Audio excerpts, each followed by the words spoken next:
നിങ്ങൾ നൽകിയ ഈ വിദ്യാഭ്യാസ സാമഗ്രികളിലേക്ക് സ്വാഗതം. ഇത് കണ്ടിട്ട് ശരിക്കും വിദ്യാഭ്യാസത്തെക്കുറിച്ചുള്ള ഒരു വലിയ വിജ്ഞാനകോശം പോലെ തോന്നുന്നുണ്ട്. അതെ, ഒരുപാട് വിഷയങ്ങളുണ്ട് ഇതില്. മനഃശാസ്ത്ര സിദ്ധാന്തങ്ങൾ, തത്വശാസ്ത്രങ്ങൾ, പിന്നെ ഇന്ത്യൻ നിയമങ്ങൾ, പുതിയ സാങ്കേതികവിദ്യകൾ, അങ്ങനെ എല്ലാം ഇതിലുണ്ട്. അപ്പോൾ നമ്മുടെ ഇന്നത്തെ ദൗത്യം ലളിതമാണ്. എന്താണത്? ഈ വിവരങ്ങളുടെ കൂമ്പാരത്തിൽ നിന്ന് ഒരു നല്ല വിദ്യാഭ്യാസം എന്തായിരിക്കണമെന്നതിനെക്കുറിച്ചുള്ള ഏറ്റവും പ്രധാനപ്പെട്ട ആശയങ്ങൾ കണ്ടെത്തുക. ശരിയാണ്. കാലത്തിനനുസരിച്ച് വിദ്യാഭ്യാസത്തെക്കുറിച്ചുള്ള നമ്മുടെ കാഴ്ചപ്പാടുകൾ എങ്ങനെയാണ് മാറിയതെന്നും ഇന്ന് നമ്മൾ എവിടെ എത്തി നിൽക്കുന്നുവെന്നും നമുക്കൊരുമിച്ച് പരിശോധിക്കാം. അപ്പോൾ നമുക്ക് ഏറ്റവും അടിസ്ഥാനപരമായ ചോദ്യത്തിൽ നിന്ന് തന്നെ തുടങ്ങാം. പഠിക്കുന്ന ഒരാളുടെ മനസ്സിൽ എന്താണ് നടക്കുന്നത്? ബുദ്ധി അല്ലെങ്കിൽ ഇന്റലിജൻസ് എന്ന് നമ്മൾ പറയുമ്പോൾ എന്താണ് യഥാർത്ഥത്തിൽ ഉദ്ദേശിക്കുന്നത്? നിങ്ങളുടെ ഈ രേഖകൾ പ്രകാരം അതൊരൊറ്റ കഴിവല്ല, അല്ലേ? അല്ല, ഒലിക്കേബല്ല. തുടക്കത്തിൽ ചാൾസ് സ്പിയർമാൻ എന്നൊരാൾ ജി ഫാക്ടർ അഥവാ ഒരു പൊതുവായ ബുദ്ധിയുണ്ട് എന്ന് പറഞ്ഞിരുന്നു. അതെ, അതായിരുന്നു തുടക്കം. പക്ഷേ ആ ആശയം പിന്നീട് ഒരുപാട് ചോദ്യം ചെയ്യപ്പെട്ടു. എങ്ങനെ? ഒരു പരീക്ഷയിൽ കൂടുതൽ മാർക്ക് കിട്ടുന്നയാൾ എല്ലാത്തിലും മിടുക്കനായിരിക്കണമെന്നില്ലല്ലോ. അവിടെയാണ് ഹൊവാർഡ് ഗാർഡ്നറുടെ ബഹുമുഖ ബുദ്ധി സിദ്ധാന്തം അല്ലെങ്കിൽ മൾട്ടിപ്പിൾ ഇന്റലിജൻസസ് പ്രസക്തമാകുന്നത്. അത് ഞാൻ കേട്ടിട്ടുണ്ട്. ഗണിതത്തിൽ കഴിവുള്ളയാൾക്ക് ഒരു ബുദ്ധിയാണെങ്കിൽ നന്നായി പാടുന്നയാൾക്ക് സംഗീതപരമായ ബുദ്ധിയാണ്. കായികരംഗത്ത് തിളങ്ങുന്നയാൾക്ക് ശാരീരിക ചലനപരമായ ബുദ്ധിയാണ്. അങ്ങനെ പലതരം കഴിവുകൾ. അതെ, അങ്ങനെ പലതരം ബുദ്ധികളുണ്ട് എന്നാണ് അദ്ദേഹം പറഞ്ഞത്. ഇത് വിദ്യാഭ്യാസ രംഗത്ത് ശരിക്കും വലിയൊരു മാറ്റമുണ്ടാക്കി. ഒരു മിനിറ്റ്, ഈ ബഹുമുഖ ബുദ്ധി സിദ്ധാന്തം കേൾക്കാൻ നല്ല രസമുണ്ട്. എല്ലാ കുട്ടികൾക്കും എന്തെങ്കിലും കഴിവുണ്ടാകുമെന്ന് പറയുന്നത് അധ്യാപകർക്കും രക്ഷിതാക്കൾക്കും സന്തോഷമുള്ള കാര്യമാണ്. തീർച്ചയായും. പക്ഷേ ചില വിമർശകർ ഇതൊരു ശാസ്ത്രീയ സിദ്ധാന്തമല്ല, വെറും നല്ല ആശയങ്ങൾ മാത്രമാണെന്ന് പറയുന്നുണ്ടല്ലോ. അതിലെന്തെങ്കിലും കഴമ്പുണ്ടോ? നല്ല ചോദ്യമാണ്. ആ വിമർശനത്തിൽ ഒരു സത്യമുണ്ട്. ഓഹോ. ഇതിനെ ശാസ്ത്രീയമായി അളക്കാനും തെളിയിക്കാനും കുറച്ച് ബുദ്ധിമുട്ടാണ്. അതുകൊണ്ടാണ് പല മനഃശാസ്ത്രജ്ഞരും ഇതിനെ ഒരു സിദ്ധാന്തമായിട്ടങ്ങോട്ട് അംഗീകരിക്കാത്തത്. എന്നാൽ പിന്നെ ക്ലാസ് മുറികളിൽ ഇതിനെങ്ങനെ ഇത്ര സ്വാധീനം കിട്ടി? കാരണം ക്ലാസ് മുറികളിൽ അതിന്റെ പ്രായോഗികമായ ഗുണം വളരെ വലുതായിരുന്നു. എല്ലാ കുട്ടികളും ഒരേപോലെയല്ല പഠിക്കുന്നതെന്നും ഓരോ കുട്ടിക്കും അവരുടേതായ കഴിവുകളുണ്ടെന്നും അധ്യാപകരെ ഓർമ്മിപ്പിക്കാൻ ഈ ആശയത്തിന് കഴിഞ്ഞു. ശരിയാണ്. കണക്കിൽ മോശമായ കുട്ടി ഒരുപക്ഷെ നല്ലൊരു ചിത്രകാരനായിരിക്കാം എന്ന ചിന്ത അധ്യാപകരിലുണ്ടാക്കിയത് ഗാർഡ്നറുടെ ഈ സിദ്ധാന്തമാണ്. ശരിയാണ്. ആ ബുദ്ധി എന്താണെന്ന് പലർക്കും പല അഭിപ്രായങ്ങളുണ്ട്. എന്നാൽ ആളുകൾ എങ്ങനെയാണ് പഠിക്കുന്നത് എന്നതിനെക്കുറിച്ചും പല സിദ്ധാന്തങ്ങളുണ്ടല്ലോ. പാവ്ലോവിന്റെ നായയെക്കുറിച്ചുള്ള പരീക്ഷണമൊക്കെ നമ്മൾ സ്കൂളിൽ പഠിച്ചിട്ടുണ്ട്. തീർച്ചയായും. പഠനത്തെക്കുറിച്ചുള്ള ആദ്യകാല സിദ്ധാന്തങ്ങളിൽ പ്രധാനപ്പെട്ടതായിരുന്നു അത്. ഒരു പ്രത്യേക ശബ്ദം കേൾക്കുമ്പോൾ ഭക്ഷണം കിട്ടുമെന്ന് ഒരു നായയെ പഠിപ്പിക്കുന്നത് പോലെ. ചില സാഹചര്യങ്ങളോട് യാന്ത്രികമായി പ്രതികരിക്കാൻ നമ്മളെ പഠിപ്പിക്കാം. അതെ. സ്കിന്നർ എന്ന മനഃശാസ്ത്രജ്ഞൻ ഇതിനെ കുറച്ചുകൂടി മുന്നോട്ടു കൊണ്ടുപോയി. അദ്ദേഹം പറഞ്ഞത് ഒരു കാര്യം ചെയ്തു കഴിയുമ്പോൾ കിട്ടുന്ന പ്രോത്സാഹനം, അതായത് റീഇൻഫോഴ്സ്മെന്റ്, ആ സ്വഭാവം ആവർത്തിക്കാൻ നമ്മളെ പ്രേരിപ്പിക്കുമെന്നാണ്. ഒരു ഉദാഹരണം പറയാമോ? പറയാം. ഹോംവർക്ക് ചെയ്താൽ ഒരു സ്റ്റാർ കിട്ടുന്നത് കുട്ടികൾക്ക് കൂടുതൽ ഹോംവർക്ക് ചെയ്യാൻ ഒരു പ്രചോദനമാകും. അതൊരു പോസിറ്റീവ് റീഇൻഫോഴ്സ്മെന്റ് ആണ്. എന്നാൽ പഠനം എപ്പോഴും ഇങ്ങനെ യാന്ത്രികമായ ഒന്നാണോ? ചിലപ്പോഴൊക്കെ നമുക്ക് പെട്ടെന്ന് ഒരു ബൾബ് കത്തുന്ന അനുഭവം ഉണ്ടാവാറില്ലേ? നല്ലൊരു പോയിന്റാണ്. ഒരു പ്രശ്നത്തിന് ഉത്തരം കിട്ടാതെ കുറേ നേരം ആലോചിച്ചിരുന്ന് പെട്ടെന്ന് ഉത്തരം മനസ്സിലേക്ക് വരുന്നതുപോലെ. കൃത്യമായി പറഞ്ഞു. അവിടെയാണ് ഗെസ്റ്റാൾട്ട് മനഃശാസ്ത്രജ്ഞർ വ്യത്യസ്തരാവുന്നത്. വോൾഫ്ഗാങ് കോഹ്ലർ ചിമ്പാൻസികളിൽ നടത്തിയൊരു പരീക്ഷണം വളരെ പ്രശസ്തമാണ്. അതെങ്ങനെയായിരുന്നു? ഒരു കൂട്ടിൽ ഉയരത്തിലൊരു പഴം കെട്ടിത്തൂക്കി. ചിമ്പാൻസിക്ക് കൈ എത്താത്ത ദൂരത്തിൽ. ആ കൂട്ടിൽ കുറച്ച് പെട്ടികളുമുണ്ടായിരുന്നു. എന്നിട്ട് ആദ്യം ചിമ്പാൻസി പുറേ ചാടി നോക്കി, പരാജയപ്പെട്ടു. പിന്നെ പെട്ടെന്നൊന്നാലോചിച്ച് ആ പെട്ടികൾ ഒന്നിനു മുകളിൽ ഒന്നായി വെച്ച് അതിൽ കയറി നിന്ന് പഴം പറിച്ചു. ഇതൊരു ശ്രമപരാജയ പഠനമല്ല, മറിച്ച് സാഹചര്യത്തെ മൊത്തത്തിൽ മനസ്സിലാക്കി പെട്ടെന്നുണ്ടായ ഒരു ഉൾക്കാഴ്ചയാണ്, ഇൻസൈറ്റ്. അപ്പോൾ പഠനമെന്നത് യാന്ത്രികമായി ശീലിക്കുന്ന ഒന്നല്ല, മറിച്ച് ചിന്തിച്ച് കണ്ടെത്തുന്ന ഒന്നാണെന്ന് അവർ വാദിച്ചു. അതെ. അപ്പോൾ മനഃശാസ്ത്രം നമ്മളോട് പറയുന്നത് പഠനം എങ്ങനെ നടക്കുന്നുവെന്നാണ്. എന്നാൽ ഇതിനെല്ലാം അപ്പുറം ഒരു വലിയ ചോദ്യമുണ്ട്. എന്താണത്? എന്തിനാണ് നമ്മൾ പഠിക്കുന്നത്? വിദ്യാഭ്യാസത്തിന്റെ യഥാർത്ഥ ലക്ഷ്യമെന്താണ്? ഈ ചോദ്യത്തിനാണ് പ്ലേറ്റോയെയും ജോൺ ഡ്യൂയെയും പോലുള്ള തത്വചിന്തകർ ഉത്തരം കണ്ടെത്താൻ ശ്രമിച്ചത്, അല്ലേ? അതെ, അവിടെയാണ് വിദ്യാഭ്യാസത്തിന്റെ ആത്മാവ് കുടികൊള്ളുന്നത്. പ്ലേറ്റോയെ പോലുള്ള ആദർശവാദികൾ, ഐഡിയലിസ്റ്റ്സ്, പറഞ്ഞത് ശാശ്വതമായ ആശയങ്ങളെയും മൂല്യങ്ങളെയും കുറിച്ചുള്ള അറിവ് നേടലാണ് വിദ്യാഭ്യാസത്തിന്റെ ലക്ഷ്യമെന്നാണ്. എന്നാൽ റിയലിസ്റ്റുകൾ അങ്ങനെയല്ലല്ലോ ചിന്തിച്ചത്. അല്ല, റിയലിസ്റ്റുകൾ പറഞ്ഞത് നമുക്ക് ചുറ്റുമുള്ള ഭൗതിക ലോകത്തെയും ശാസ്ത്രീയ സത്യങ്ങളെയും മനസ്സിലാക്കാനാണ് നമ്മൾ പഠിക്കേണ്ടത് എന്നാണ്. ഈ പഴയ തത്വചിന്തകളെല്ലാം ഇന്നത്തെ കാലത്ത് എത്രത്തോളം പ്രസക്തമാണ്? അവയുടെ സ്വാധീനം ഇപ്പോഴുമുണ്ട്.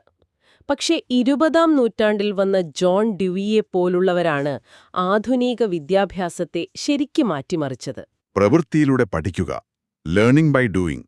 അതെ, അദ്ദേഹത്തിന്റെ ആ ആശയം വളരെ വിപ്ലവകരമായിരുന്നു. ഒരു ചെടി എങ്ങനെ വളരുന്നു എന്ന് പുസ്തകത്തിൽ വായിക്കുന്നതിനേക്കാൾ ഒരു വിത്ത് നട്ട് അത് വളരുന്നത് ചിക്കെ കണ്ടു പഠിക്കുമ്പോഴാണ് യഥാർത്ഥ പഠനം നടക്കുന്നതെന്ന് അദ്ദേഹം പറഞ്ഞു. വിദ്യാഭ്യാസം ഭാവിയിലേക്കുള്ള തയ്യാറെടുപ്പല്ല, ജീവിതം തന്നെയാണ് എന്ന അദ്ദേഹത്തിന്റെ വാദം അതെനിക്ക് വളരെ ഇഷ്ടപ്പെട്ടു. ശരിയാണ്. ഇന്നത്തെ പ്രോജക്റ്റ് ബേസ്ഡ് ലേണിംഗിന്റെ എല്ലാം അടിസ്ഥാനം ആ ചിന്തയാണ്. ഇന്ത്യൻ ചിന്തകരുടെ സംഭാവനകളെക്കുറിച്ചും നിങ്ങളുടെ രേഖകളിൽ പറയുന്നുണ്ട്. ഗാന്ധിജിയുടെ നയ് താലീം അഥവാ അടിസ്ഥാന വിദ്യാഭ്യാസം, അത് ഇതിനോട് ചേർത്ത് വയ്ക്കാവുന്ന ഒന്നാണോ? തീർച്ചയായും.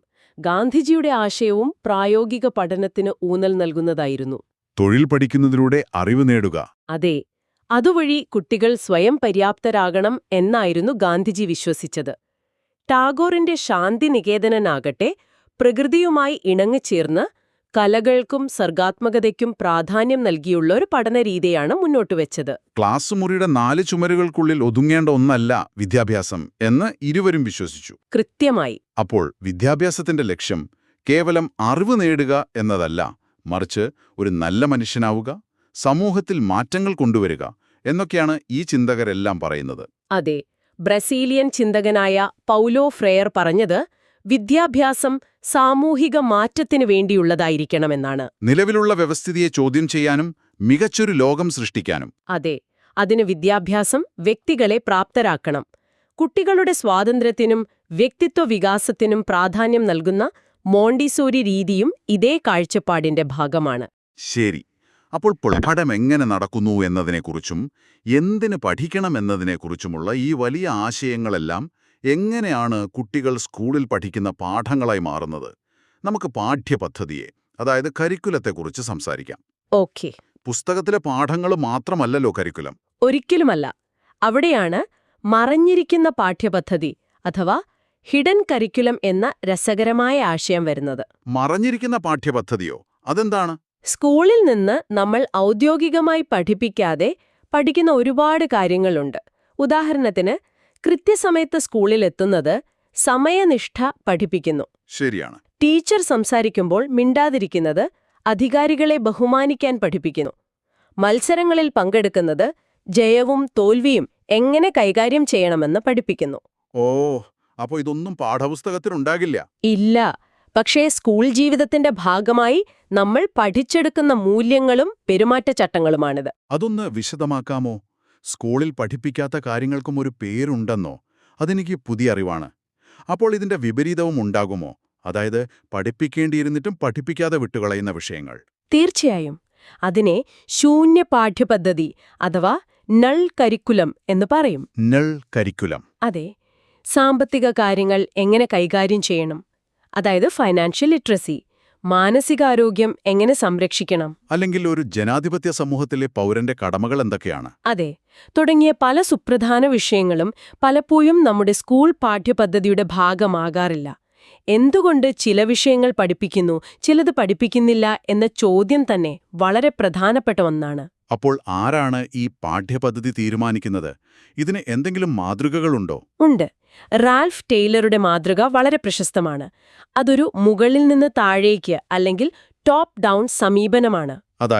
അതായത് ആദ്യം വിദ്യാഭ്യാസത്തിന്റെ ലക്ഷ്യങ്ങൾ എന്തൊക്കെയാണെന്ന് ഉന്നതതലത്തിൽ തീരുമാനിക്കുന്നു, പിന്നീട് ആ ലക്ഷ്യങ്ങൾ നേടാനുള്ള പാഠങ്ങളും പ്രവർത്തനങ്ങളും തിരഞ്ഞെടുക്കുന്നു. എന്നാൽ ഹിൽഡ ടാബയുടെ മാതൃക വ്യത്യസ്തമാണെന്ന് കേട്ടിട്ടുണ്ട്. അതെ, ഹിൽഡ ടാബ മുന്നോട്ടു വെച്ചത് ഒരു താഴെ നിന്ന് മുകളിലേക്ക്, അതായത് ബോട്ടം അപ്പ് സമീപനമാണ്. ഓ, നേരെ തിരിച്ച്. അതെ, ക്ലാസ് മുറികളിലെ അധ്യാപകരുടെയും കുട്ടികളുടെയും ആവശ്യങ്ങളിൽ നിന്നായിരിക്കണം പാഠ്യപദ്ധതി രൂപപ്പെടേണ്ടത് എന്നാണ് അവർ വാദിച്ചത്. ഇന്ത്യൻ സാഹചര്യത്തിൽ ഇതെങ്ങനെയാണ് പ്രവർത്തിക്കുന്നത്?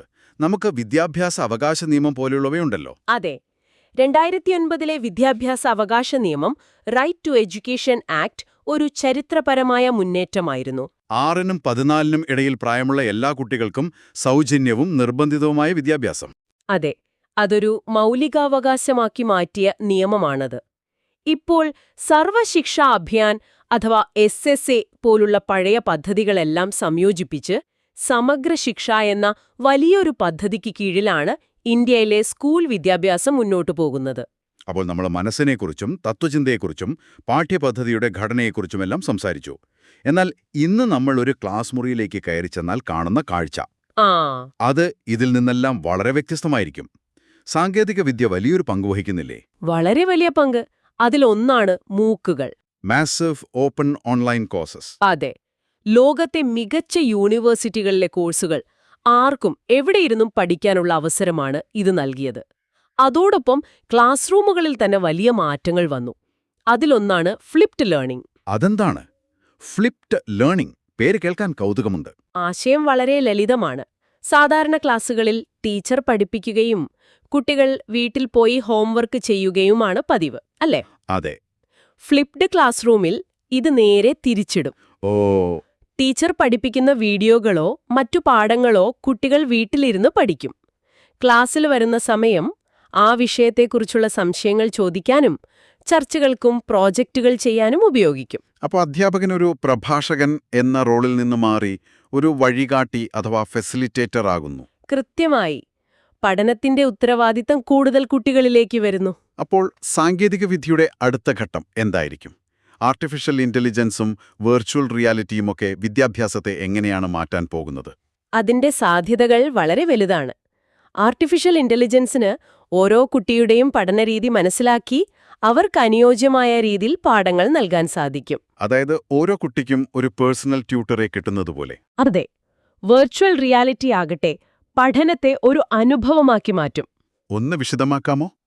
ചരിത്ര പുസ്തകത്തിലെ ഒരു ഫോട്ടോ നോക്കുന്നതിന് പകരം പുരാതന റോമിലെ ഒരു തെരുവിലൂടെ നമ്മൾ നേരിട്ട് നടക്കുന്നത് സങ്കൽപ്പിച്ചു നോക്കൂ. കൊള്ളാം. ഒരു മനുഷ്യഹൃദയം എങ്ങനെയാണ് പ്രവർത്തിക്കുന്നതെന്ന് അതിന്റെ ഉള്ളിൽ കയറി കാണുന്നത് ഒന്നാലോചിച്ചു നോക്കൂ. അതാണ് VR നൽകുന്ന ഇമേഴ്സീവ് അനുഭവം. പക്ഷേ ഈ സാങ്കേതികവിദ്യയെല്ലാം ക്ലാസ്സിൽ കൊണ്ടുവന്നാൽ മാത്രം മതിയോ? അത് ഫലപ്രദമായി ഉപയോഗിക്കാൻ അധ്യാപകർക്കും പരിശീലനം വേണ്ടേ? തീർച്ചയായും. അവിടെയാണ് നിങ്ങളുടെ രേഖകളിൽ പറയുന്ന TPACK എന്ന ചട്ടക്കൂടിന് പ്രസക്തി. TPACK? അതെ. ടെക്നോളജി, പെഡഗോഗി, പിന്നെ കണ്ടന്റ്. അതായത് സാങ്കേതികവിദ്യ, അധ്യാപനശാസ്ത്രം, പഠിപ്പിക്കുന്ന വിഷയം. ഈ 3 കാര്യങ്ങളെക്കുറിച്ചുമുള്ള അറിവ് ഒരുമിച്ച് ചേരുമ്പോഴാണ് സാങ്കേതികവിദ്യയെ ഫലപ്രദമായി ഉപയോഗിക്കാൻ ഒരു അധ്യാപകന് അല്ലെങ്കിൽ അധ്യാപികയ്ക്ക് കഴിയുക. ശരിയാണ്. ഒരു സ്മാർട്ട് ബോർഡ് എങ്ങനെ ഓൺ ചെയ്യാമെന്ന് പഠിച്ചാൽ മാത്രം പോരാ. സ്മാർട്ട് ബോർഡ് ഉപയോഗിച്ച് കണക്കെന്ന വിഷയം എങ്ങനെ കൂടുതൽ രസകരമായി പഠിപ്പിക്കാമെന്നുകൂടി അറിയണം. അപ്പോൾ വിദ്യാഭ്യാസത്തെക്കുറിച്ചുള്ള നമ്മുടെ ഈ വിശദമായ പരിശോധനയിൽ നമ്മൾ ഒരുപാട് ദൂരം സഞ്ചരിച്ചു. ഒരു കുട്ടി എങ്ങനെ ചിന്തിക്കുന്നു, പഠിക്കുന്നു എന്ന മനഃശാസ്ത്രപരമായ ഉൾക്കാഴ്ചകളിൽ നിന്ന് തുടങ്ങി വിദ്യാഭ്യാസത്തിന് അടിത്തറയിട്ട വലിയ തത്വചിന്തകളിലൂടെ കടന്നുപോയി. പാഠ്യപദ്ധതിയുടെ രൂപകൽപ്പനയും നിയമങ്ങളും മനസ്സിലാക്കി. ഒടുവിൽ സാങ്കേതികവിദ്യ തുറന്നുതരുന്ന അതിശയകരമായ പുതിയ സാധ്യതകളിലെത്തി നിൽക്കുന്നു. ഈ ചർച്ച ഒരു കാര്യം വ്യക്തമാക്കുന്നുണ്ട്. വിദ്യാഭ്യാസം എന്നത് ഒരിക്കലും ഒരിടത്ത് നിൽക്കുന്ന ഒന്നല്ല. അതെപ്പോഴും മാറിക്കൊണ്ടിരിക്കുന്ന, വികസിച്ചുകൊണ്ടിരിക്കുന്ന ഒരു മേഖലയാണ്. ശരിയാണ്. പഴയ തത്വചിന്തകൾക്ക് പുതിയ കാലത്ത് പുതിയ അർത്ഥങ്ങൾ കൈവരുന്നു. പുതിയ സാങ്കേതികവിദ്യകൾ പഴയ ലക്ഷ്യങ്ങൾ നേടാൻ നമ്മളെ പുതിയ വഴികൾ കാണിച്ചു തരുന്നു. ഈ വിവരങ്ങളെല്ലാം പരിശോധിച്ചതിന് ശേഷം നിങ്ങൾക്കായി ഒരു ചിന്ത പങ്കുവയ്ക്കാനുണ്ട്. നമ്മൾ ഔദ്യോഗികമായി പഠിക്കുന്ന പാഠ്യപദ്ധതിയെക്കുറിച്ചും സ്കൂളിൽ നിന്ന് അറിയാതെ പഠിക്കുന്ന മറഞ്ഞിരിക്കുന്ന പാഠ്യപദ്ധതിയെക്കുറിച്ചും സംസാരിച്ചു. എന്നാൽ നമ്മൾ പഠിക്കേണ്ടിയിരുന്നിട്ടും പാഠപുസ്തകങ്ങളിൽ നിന്ന് വിട്ടുപോയ ശൂന്യ പാഠ്യപദ്ധതിയെയും പറ്റി പരാമർശിച്ചു. ഒരു നിമിഷം നിങ്ങളുടെ സ്വന്തം സ്കൂൾ കാലത്തെക്കുറിച്ചൊന്ന് ഓർത്തു നോക്കൂ. എന്തായിരുന്നു നിങ്ങളുടെ ശൂന്യ പാഠ്യപദ്ധതിയിലുണ്ടായിരുന്നത്? ജീവിതത്തിൽ പിന്നീട് വളരെ പ്രധാനപ്പെട്ടതാണെന്ന് നിങ്ങൾക്ക് തോന്നിയ, എന്നാൽ സ്കൂളിൽ നിന്ന് പഠിക്കാൻ അവസരം കിട്ടാതെ പോയ ഏതെങ്കിലും വിഷയങ്ങളോ കഴിവുകളോ ഉണ്ടായിരുന്നോ? ആ വിടവ് നിങ്ങളുടെ ഇന്നത്തെ കാഴ്ചപ്പാടുകളെയും ജീവിതത്തെയും എങ്ങനെയാണ് രൂപപ്പെടുത്തിയത്?